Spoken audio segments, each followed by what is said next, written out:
Okay, awesome. All right, so welcome everybody. Thank you for coming once again.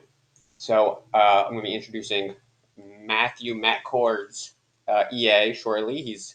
Um, I originally came into contact with him through Twitter, what people like to call tax Twitter.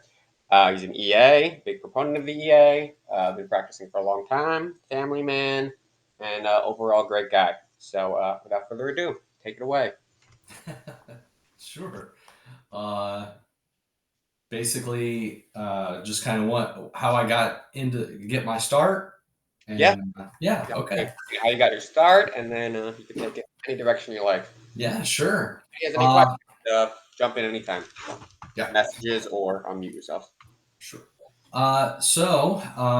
I was I was in college getting my accounting degree, working in a large corporation in the accounts payable billings department, kind of getting frustrated there.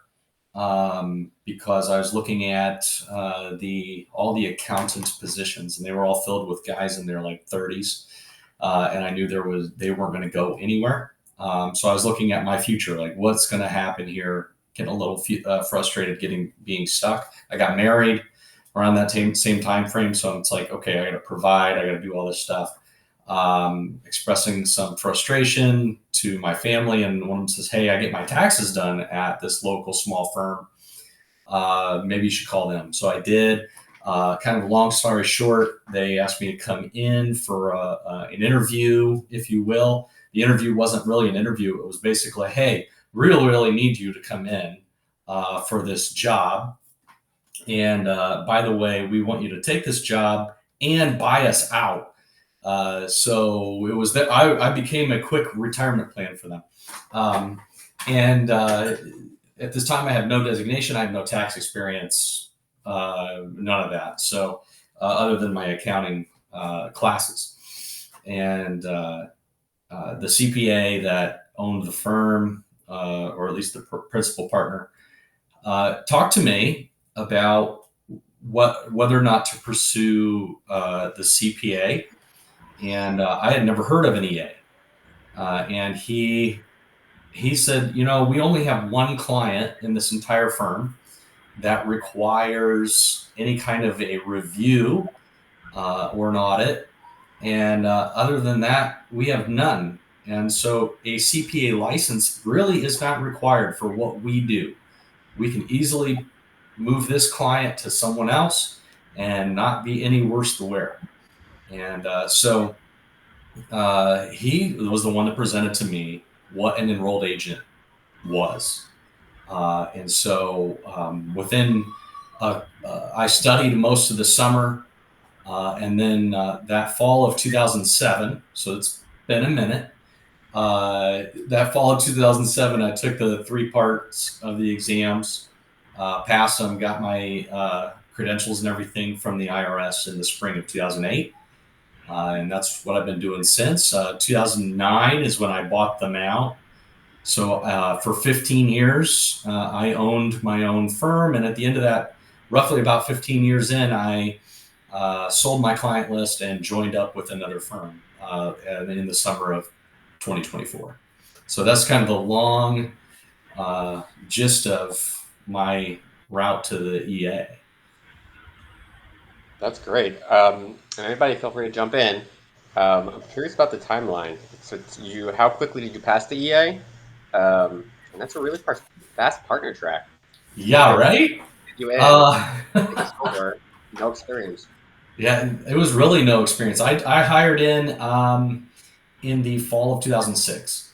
And so my first tax season was working on 2006 tax returns. Um, in the spring of 2007, and then I took those tests. I took them, and I failed test one twice before I passed it because I didn't know how to study. I didn't take any paid classes. I was a broke kid, basically, and I studied regs and pubs right off the IRS website. I didn't take any classes or anything like that. Don't recommend that. Highly recommend taking advantage of TaxCentric and other resources to help you in your studies for the EA. So when I first took that first part, I didn't know even what I was really studying for. So once I realized, oh, that's how I study, I passed test 1, and then about 3 weeks later, I passed test 2, and about 3 or 4 weeks later, I passed test 3. So all within about 3 months, I passed all 3 parts. Did you have any But big experience, or that was all from just like quick studying? 3 weeks later, you passed it. yeah, yeah, it was basically studying, walking through what I really didn't feel comfortable with. Like the question, I remember the questions that I did not feel comfortable with on the exam, and started going through back over those kind of things. The other thing, now I've talked to other people that have passed the the SEE since then. Back in 2007, when I took it, they were asking very particular questions with specific dollar amount questions. And I've heard that since then, they have stopped doing that. Like back then, before Tax Cut and Jobs Act, there were exemptions that changed every year. The exemption amount changed every year. And those questions were on the exam. Specific dollar amount to that tax year questions were on those exams. That is not the case, as far as I understand it now, as the test is now. Yeah, I think that's correct. It's like pretty close in threshold. They definitely do year specific stuff, but they're not asking like what is the 2024 standard deduction. Yeah. Matthew, you mentioned you sold your book recently and joined another firm. Congratulations, first of all. Thank you. And I'm curious, this move to sell your book to another firm, were you running away from self-employment, or were you running toward a great opportunity at this new place, or a little bit of both? A little bit of both. The firm, again, like I said, I bought this firm. I kind of this firm was almost thrust on me, Yeah. right? And it was a very small town, very rural community, very older client base, low cost of living area. And so they were very tech averse and raising fees, allergic to raise fees, all that kind of stuff. And it took me a long time to realize I was working myself to death because I wasn't keeping up. I wasn't keeping up on the technology advancements. I wasn't keeping up on the raising of the fees properly. And so when you're in your 20s and even in your 30s for the most part, you can work 80-hour weeks and 90-hour weeks, and you can kind of handle it. But on the personal side of my life, my wife and I went through a long period of unexplained infertility, and then all of a sudden, boom, we have 3 kids in 4 years. And so my personal life has, like, my needs at home are much more time consuming. I didn't have 80 hours to give to an employment. So something drastic needed to happen. And I had 3 choices really. One was to cut my client list down by like 2/3, along with probably terminating a couple employees.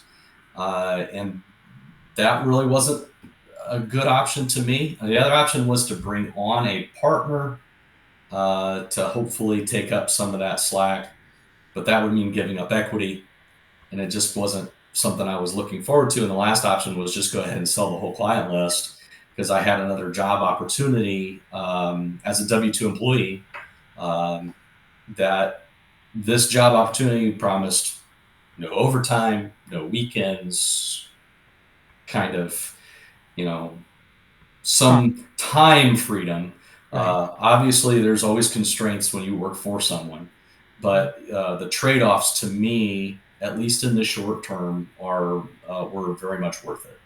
So you sold your book of business, and you then began working for a different firm. Those 2 transactions were unrelated, They were. or at least it wasn't the same. You It wasn't the same. They weren't. I I did not sell my client list to the firm that I joined. Right. Interesting.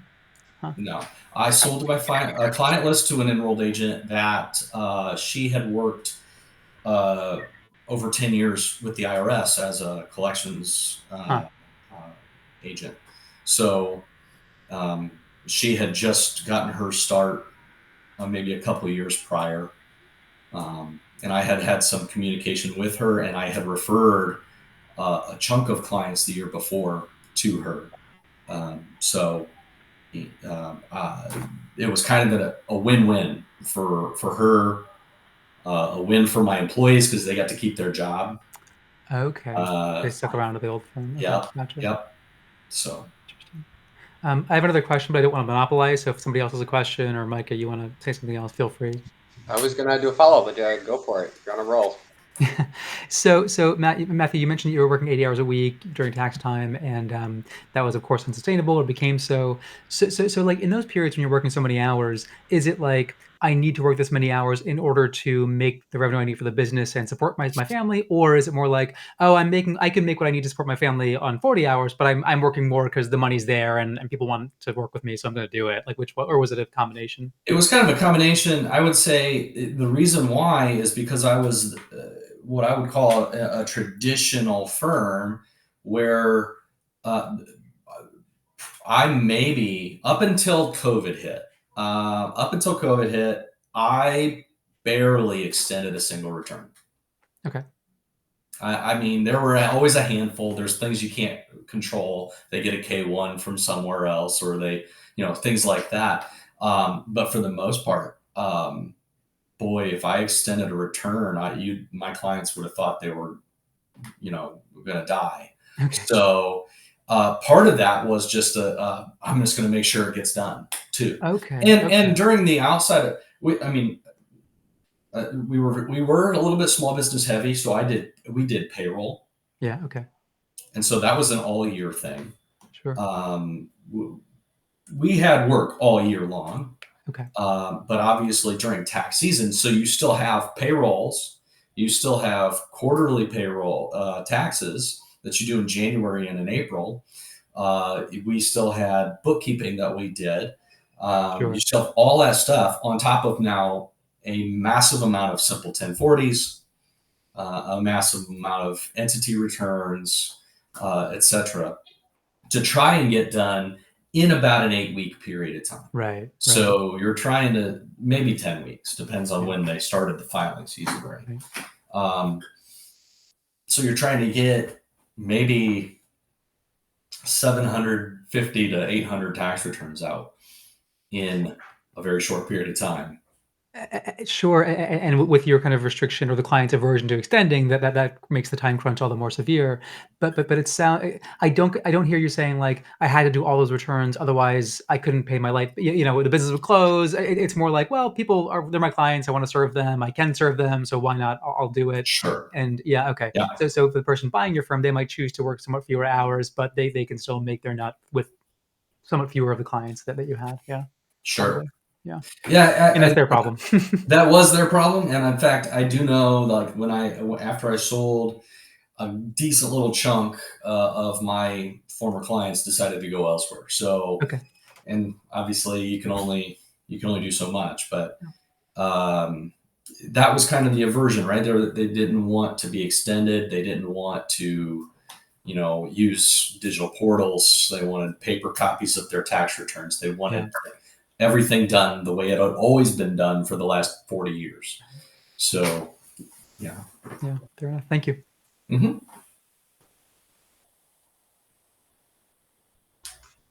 Anyone, feel free to follow up. I'm curious though, how was the sale structured? Was it upfront fee? Was it a percentage of future sales? Yeah, it was a percentage of future sales for 5 years. So as obviously the clients she retained, so there is an attrition, built in there. The clients she retains, and then therefore bills, I get a percentage of that for the 5 years following that sale. So the appraisal of the business, was it like 1x revenue or something like that? It was a 1x. Yeah. Yeah, I didn't pay anybody else outside. I was just kind of it was actually a really fast thing that happened. Like all this got done within about 6 to 8 weeks time. And I didn't want to pay some, broker to come in. The whole point, I had three goals. The one goal was that my employees kept their job. Obviously, as much as I could control that. I mean, Yeah, how many of them were there? there was three. I had a full-time bookkeeper, a full-time payroll manager that handled all our payrolls for the small businesses, and then an admin. And so and two of which were single moms. And I was just like, I don't want to be the responsible for their unemployment while making this decision. So that was one of my main goals: was can they keep their job? The second goal was can this business at least stay downtown in this small town that I'm from? Because it's a 3 stoplight town, and if you take a main anchor business out of downtown, it's it's not a good thing. So would that was my goal number 2, and the goal number 3 was at least provide the clients somewhere to go, and not just close up shop and say see ya. So that was my 3 main goals. I still cared about the business. I still cared about the clients, especially the employees. But I had to also do something for my physical health, mental health, and my family all at the same time. So it made sense doing it that way. Yeah, totally. And it's interesting because there's so many sales of accounting firms, and I hear so much about it. Very similar structure to what you said: 1 times revenue, and percentage of sales.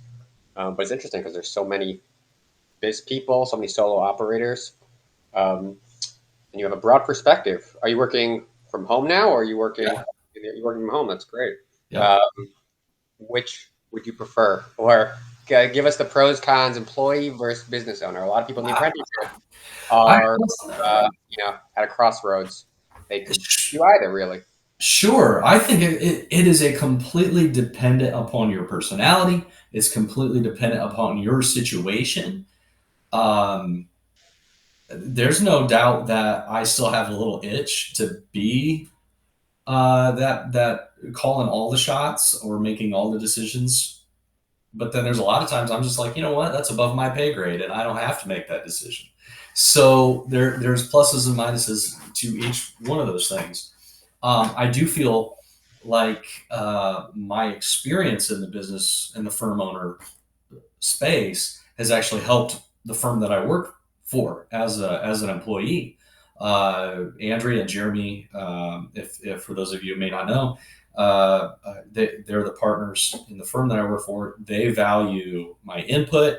They'll ask me questions. Hey, what do you think? What's your opinion on this? And they value my advice on those things. But ultimately, I'm not responsible for those decisions. I get to stay out of, do we onboard this client or not? I get to stay out of the marketing and stay out of the advertising, stay out of the those kind of decision making. I don't have to participate in that, which is kind of nice. The thing that you don't realize about firm ownership, or probably any business ownership, is the amount of headspace, the amount of mental capacity you need outside of just the time you're in an office. The amount of time I would be just sitting there thinking about something to do with the firm, whether that's invoicing. Oh, do I need to update the website? Or what about my package pricing? Because I started doing some of that over the last couple of years. What should I do here, or what should I do there? All that kind of stuff is always going on in your head. And that has been one of the most freeing things that I've had in the last year and a half, is not having that going on. So that is definitely a plus now. But I can see, and in fact, I do still take on a few clients on the side. I'm kind of niched into the ministry space. So clergy that have their own little quirky tax rules that I actually care and enjoy helping. So I do have capacity to take on about 10 to 15 if I want, and go from there. So I get to play a little bit in that space, but not be overwhelmed by it right now. So that when I close down my laptop and walk out my home office door here, I am dad mode and not business or firm owner mode. So that is kind of nice, at least temporarily. I can definitely see myself being full-time back into that, but not for the next few years. Definitely. That's nice. And yeah, you can really jump in and out. It's great that the industry, it has so little overhead, and you could develop a client base. It's like really a low barrier of entry in terms of cost to building a business. And I definitely agree in terms of owner versus employee. Definitely pros in terms of less headache being an employee, but you gotta follow someone else's tune. That's right. Any other questions in the Um, gallery? yeah. Could I ask, how is it maybe, or how did you deal with that headspace of like a lot of questions with business kind of circulating? How did I deal with it? Well, yeah, and yeah. How, I mean, manage it? Because you said you had your family at the time, and obviously there was just random ideas and things popping in your head. Sure. Yeah. Well, I didn't deal with it very well.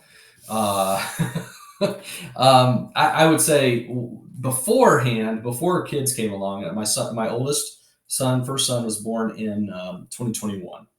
So prior to that, it was easy. If something came up, I just would write it down and then remember it when I went back into the office, or even think about it that night, whatever. But once the kids came along, it was much more difficult because it's probably 11 o'clock, midnight, and I'm thinking about these things, losing sleep over it because it's not, I didn't have time. While you're doing the work, you don't have time to think about how to run it, if that makes sense.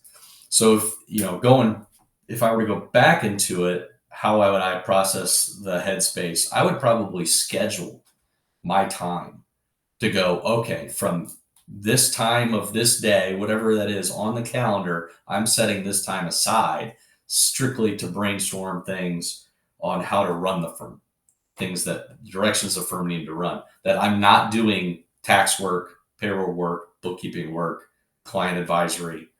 I'm not doing client work here. I'm doing working on the firm time. So if I had to do it again, I would definitely schedule it. So if that's something you're looking at, I would definitely try and block time out in advance. This is the time I'm going to think about it. Because, and in the meantime, when those ideas just pop in, because they do, write that thing down or set yourself a reminder on your phone or take your notes, hey Siri, remind me of this or whatever. But because, that way you're not spending random time on it, but you're actually committed and focused on it. Yeah, I think that saves you a lot of sleep, I'm sure. Mm-hmm. Yeah, I definitely second all of that. I do that constantly. I'll think of something and I'll be like, I'm with my family. I'll be like, oh, gotta enter that on my phone. Don't want to forget about that tomorrow. Sometimes it's important. Sometimes I look back and I'm like, what was I thinking? But yeah, it's definitely plenty of stress, and it is hard. I don't know if it's from working from home more than working at the office, but it's very hard to detach. Leave my home office, go to my family, and give them a full concentration. Do you struggle with that like much less now that you're just an employee?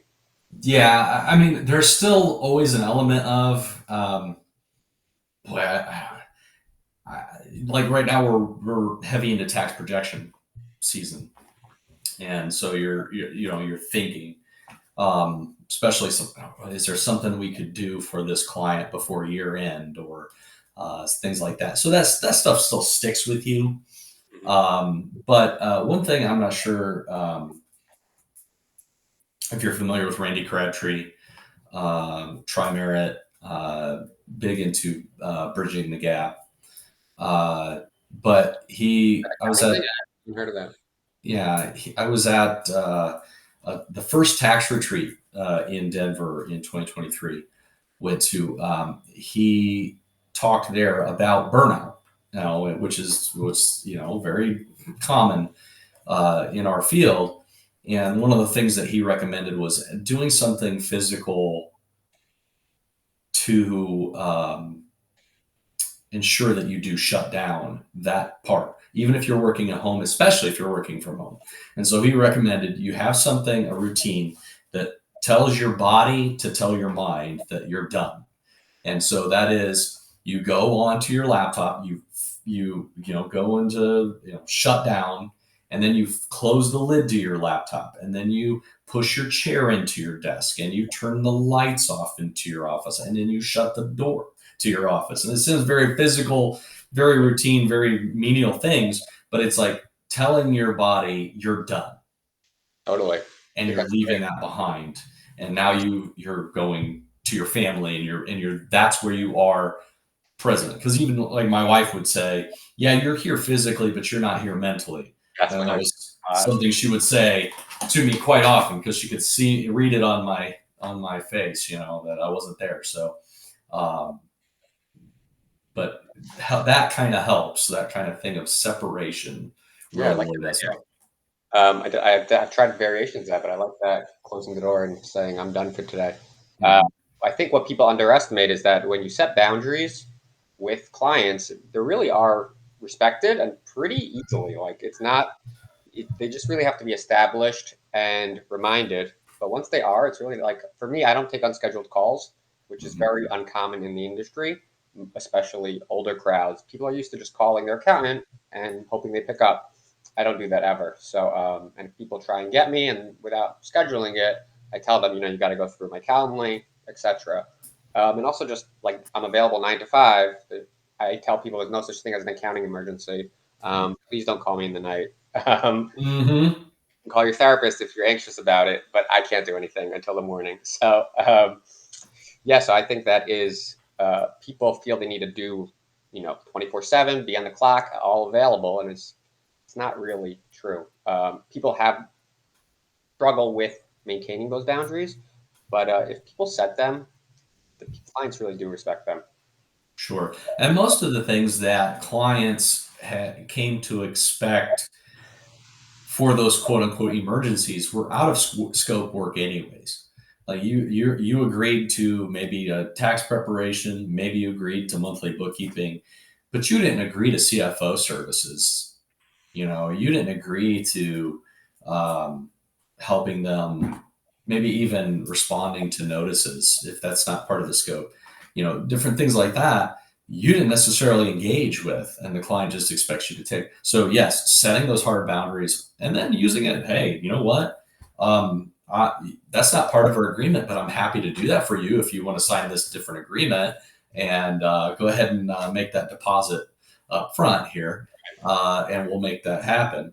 I did get better. Now I had a physical office. This is the remote work versus an actual brick and mortar location is even a better thing for me, because when I had my actual brick and mortar spot, not only would that older crowd call unscheduled, they would just stop right in on their way to their doctor's appointment, and expect you to be available right now. So, but yeah, having things scheduled, setting those boundaries. Yes, most clients will respect that, and the ones that don't show themselves to be probably the ones that aren't a good fit for you anyways. And the way that the market is right now, you don't have to take every client. Right. Seller's market. We got a question from Muhammad in the chat. I'll just read the whole thing. Hello, Matthew. Thank you for sharing your story. My question is how the tax practice evolves during these years, and what are the key changes you witnessed and are witnessing? Shed light on AI and its impact. What advice can you give your younger self if you are starting now? So, how did you evolve throughout the years? Sure. What are your thoughts on AI, and what would you tell your younger self? Sure. Uh, the next 2 minutes. I'm kidding. Take your time. Yeah, you're good. Yeah. So how did it evolve? Well, I bought a practice from guys in their 60s and late 50s that had never changed, like never changed hardly anything from 1984 when they or 83 or 84 when they started their firm. I mean, I am being a little facetious. They changed some things, obviously, but when I joined the firm in 2006, not 1996, 2006, there was one computer in the back office that was connected to the internet. None of the other computers were connected to the internet. When they would work on a tax return, they had UltraTax, which was advanced. They would back that up on a 3.5-inch floppy drive and then pass that out to be restored and double checked. And there was one computer that's where you printed from. Like this was a very old school. When I came in, I said, "You guys know what a network is?" I brought some things and some changes there. But then the other thing was I learned some bad habits, and that was to try and stretch a penny a mile, and try and be as cheap as possible on my expenses, so that you could keep your prices low and maintain a decent margin. What I should have done is just raised prices and then spent money to make me more efficient, time savings, those kind of things. So that's one thing I would give my advice to my younger self is go ahead and spend money on technological advances, getting more efficient, learning, taking better continuing education, not just the cheapest thing or because the local traveling, continuing ed is going to be at the local Marriott here soon. But actually seeking out better education would be something I would definitely encourage. How is AI going to take impact? Well, in the short term, AI is going to benefit accountants that use it and know how to use it well before it hurts accounting. What it does 5 to 10 years from now is your best guess. Yes, I would agree with that. The 5 and 10 year predictions on AI are, I think, people getting ahead of themselves. Mhm. Hard to predict what's going to be in a year, but definitely in the short term, it will definitely be very helpful. I would say it's a bit of a flood, AI flood, in terms of they call it AI slop. It's just everywhere, and there's so much garbage to be sifted through among the gems of the AI tools. Speaking of being a business owner, it's a stressful aspect of it. There's a lot of FOMO, a lot of you want to do things the best way. Supposedly everything's being automated, although it's hard to find people who have done it very well, broadly at least. So yeah, it's an interesting time to be in the industry. Absolutely. I will say just quickly, my main concern with the way it's being utilized right now is that it might be shortchanging new tax pros, because instead of getting their hands dirty in the minutia and the basics, AI might take some of that. Absolutely. And that I know in our firm we were talking about training internally versus a product that's out there. I'll just say that. And we were like, let's not use this product. Let's not take advantage of this product, and let's use this opportunity for data entry and for learning W-2s and 1099s to help them train that way. Yeah, that's a good point. Like, people think about automating and not realizing, like, this person has to learn the material anyway, and that data entry was learning. It's really, in a lot of industries like that, they talk about that issue. It's definitely an issue. Like, a lot of the grunt work is how people would train, and now the grunt work is being replaced by AI, so people have a full gap there. Certainly everyone in the apprenticeship, hopefully, is gaining those skills. But yeah, people who at firms who basically don't get any other training besides data entry, yeah, they're going to be in trouble. Last call for questions.